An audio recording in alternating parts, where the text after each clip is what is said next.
Radio live news update brought to you by Josco jewellers ഷോറൂമുകളിൽ സ്വർണ്ണ വജ്രാഭരണങ്ങൾക്ക് ഓഫറുകളുടെയും സമ്മാനങ്ങളുടെയും വിരുന്നൊരുക്കി ജൂൺ 21 മുതൽ ഗ്രാൻഡ് NRI ഗോൾഡൻ ഫെസ്റ്റ്. നമസ്കാരം, ലൈവ് ന്യൂസ് അപ്ഡേറ്റ്സിലേക്ക് സ്വാഗതം. വാർത്തകളുമായി ഞാൻ നിപിൻ. ബ്രിട്ടീഷ് രാജകുടുംബാംഗമായ ആൻഡ്രൂ മൗണ്ട് ബാറ്റൻ വിൻസർ കൗമാരകാലത്ത് തന്നെ സ്ത്രീകളോട് മോശമായി പെരുമാറിയിരുന്ന ആളാണ് എന്ന വെളിപ്പെടുത്തൽ പുറത്തുവന്നു. കുടുംബാംഗങ്ങളുടെ ജീവചരിത്രകനായ ആൻഡ്രൂ ലൗണി എഴുതിയ the rise and fall of the Yorks എന്ന പുസ്തകത്തിലാണ് ആരോപണങ്ങൾ ഉയർന്നിരിക്കുന്നത്. 17 വയസ്സുള്ളപ്പോൾ ഹൗസ് പാർട്ടിയിൽ പെൺകുട്ടികളോട് മോശമായി പെരുമാറിയതായി എഴുത്തുകാരൻ ക്രൈഗ് ബ്രൗൺ പുസ്തകത്തിന്റെ ലേഖനത്തിലൂടെ ആരോപിക്കുന്നു. പാർട്ടികളിലും പൊതുപരിപാടികളിലും സ്ത്രീകളെയും പെൺകുട്ടികളെയും ശല്യപ്പെടുത്താനും അപമാനിക്കുവാനും ആൻഡ്രൂ ശ്രമിച്ചിരുന്നതായും വെളിപ്പെടുത്തലുകളുണ്ട്. കൗമാരകാലത്ത് പെൺകുട്ടികളുടെ മുറിയിൽ കയറി താൻ ഉറങ്ങുന്ന മുറിയിൽ പ്രേതമുള്ളതിനാൽ അവരുടെ കൂടെ കിടക്കാൻ അനുവദിക്കണമെന്ന് ആവശ്യപ്പെട്ടുകൊണ്ട് ഉള്ള സംഭവങ്ങളാണ് പുസ്തകത്തിലെ വെളിപ്പെടുത്തൽ. രാജകുടുംബത്തിനെതിരെ ഉയർന്നിരിക്കുന്ന ഈ വെളിപ്പെടുത്തലുകൾ ബ്രിട്ടീഷ് സമൂഹത്തിൽ വീണ്ടും വിവാദങ്ങൾക്ക് വഴിവെച്ചിരിക്കുകയാണ്. UK-യിൽ വർദ്ധിച്ചു വരുന്ന ജീവിത ചെലവ് നിയന്ത്രിക്കുവാൻ ബജറ്റിൽ കർശന നടപടികൾ. ചാൻസലർ റേച്ചൽ റീവ്സ് ബുധനാഴ്ച അവതരിപ്പിക്കുന്ന തന്റെ രണ്ടാമത്തെ ബജറ്റിൽ ജനപ്രിയ പ്രഖ്യാപനങ്ങൾക്കൊപ്പം കടുത്ത സാമ്പത്തിക തീരുമാനങ്ങളും ഉണ്ടായേക്കുവാൻ സാധ്യതയുണ്ടെന്ന് സൂചനകൾ വരുന്നു. പ്രധാനപ്പെട്ട പ്രഖ്യാപനങ്ങൾ 2 കുട്ടികൾക്കുള്ള വെൽഫെയർ ആനുകൂല്യ പരിധി നീക്കം ചെയ്യുവാൻ സർക്കാർ പദ്ധതിയിടുന്നു എന്നുള്ളതാണ്. റെയിൽ യാത്രാ നിരക്കുകൾ വർദ്ധിപ്പിക്കാതെ നിലനിർത്തുവാനാണ് തീരുമാനം. രാജ്യത്തിന് മുന്നിലുള്ള 20 ബില്യൺ പൗണ്ടിന്റെ സാമ്പത്തിക വിടവ് നികത്തുവാൻ വമ്പൻ നികുതി പരിഷ്കാരങ്ങൾ ബജറ്റിൽ ഉൾപ്പെടുത്തുന്നു. വില കൂടിയ വസ്തുവകകൾക്ക് സർചാർജ്, ഇലക്ട്രിക് വാഹനങ്ങൾക്ക് പേപ്പർ മൈൽ നികുതി എന്നിവയും പരിഗണനയിലുണ്ട്.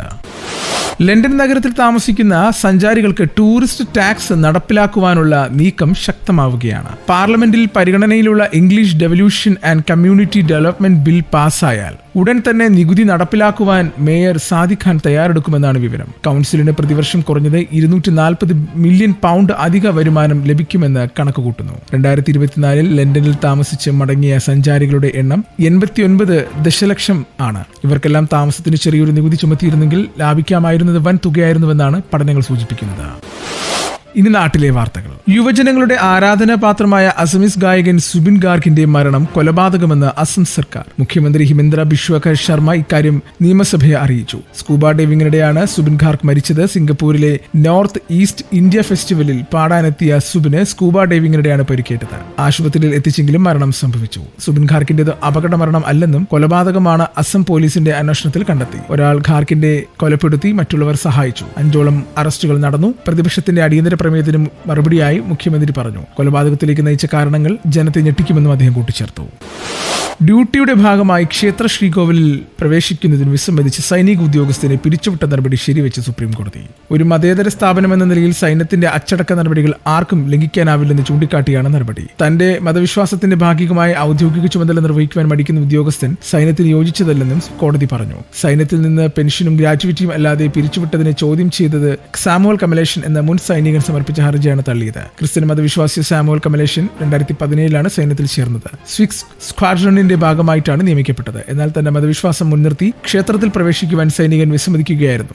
പുറത്തുനിന്നുള്ള ഡ്യൂട്ടി ചെയ്യാമെന്നും അകത്തു കയറാൻ പറ്റില്ലെന്നുമായിരുന്നു നിലപാട്. അയോധ്യ രാമക്ഷേത്രത്തിന്റെ നിർമ്മാണം പൂർത്തീകരിച്ചതിന്റെ പ്രതീകമായി ക്ഷേത്രഗോപുരത്തിൽ പ്രധാനമന്ത്രി നരേന്ദ്രമോദി കാവിക് പതാക ഉയർത്തി. 10 അടി ഉയരവും 20 അടി നീളവുമുള്ള പതാകയാണ്. RSS മേധാവി മോഹൻ ഭഗവത് ചടങ്ങിൽ പങ്കെടുത്തു. പ്രധാന ക്ഷേത്രത്തിൽ പ്രധാന പ്രാർത്ഥനകൾ നടത്തി. ആരതി ഒഴിഞ്ഞ ശേഷമാണ് മോദി പതാക ഉയർത്തിയത്. നൂറ്റാണ്ടുകൾ പഴക്കമുള്ള മുറിവാണ് ഉണങ്ങിയതെന്നും മോദി ചടങ്ങിൽ പ്രസംഗിക്കവേ പറഞ്ഞു.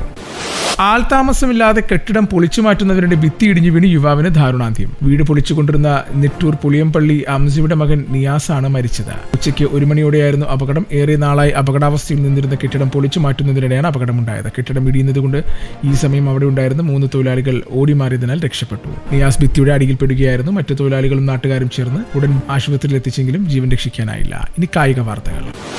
2008 IPL-ലെ സ്ലാബ് ഗേറ്റ് വിവാദത്തെക്കുറിച്ച് പ്രതികരിച്ചിരിക്കുകയാണ് മുൻ ഇന്ത്യൻ താരം എസ് ശ്രീശാന്ത്. ഹർഭജൻ സിംഗിനെ എന്തുകൊണ്ട് തിരിച്ചു തല്ലിയില്ല എന്ന് മലയാളികൾ പലരും തന്നോട് ചോദിക്കാറുണ്ടെന്ന് ശ്രീശാന്ത് വ്യക്തമാക്കി. ഹർഭജൻ സിംഗും ശ്രീശാന്തും തമ്മിലുള്ള വിവാദ വീഡിയോ IPL മുൻ ചെയർമാൻ ലാലിത് മോദി അടുത്തിടെ പുറത്തുവിട്ടിരുന്നു. IPL-ന്റെ ഉദ്ഘാടന സീസണിൽ പഞ്ചാബ് കിങ്സും മുംബൈ ഇന്ത്യൻസും തമ്മിലുള്ള മത്സരത്തിന് പിന്നാലെയായിരുന്നു ശ്രീശാന്തിനെ ഹർഭജൻ സിംഗ് തല്ലിയത്. അത്രയും അഗ്രഷൻ കാണിക്കുന്ന താരമായിരുന്നിട്ട് പോലും എന്തുകൊണ്ട് ഹർഭജൻ സിംഗിനെ തല്ലിയില്ല എന്നാണ് പല മലയാളികളും തിരിച്ചു ചോദിച്ചത്. ഗ്രൗണ്ടിൽ വെച്ച് തന്നെ തിരിച്ചടിക്കണമായിരുന്നുവെന്നായിരുന്നു ചിലരുടെ അഭിപ്രായം. അത് ഞാൻ ചെയ്തിരുന്നുവെങ്കിൽ എനിക്ക് പിന്നെ ഒരിക്കലും കളിക്കാൻ സാധിക്കുമായിരുന്നില്ല.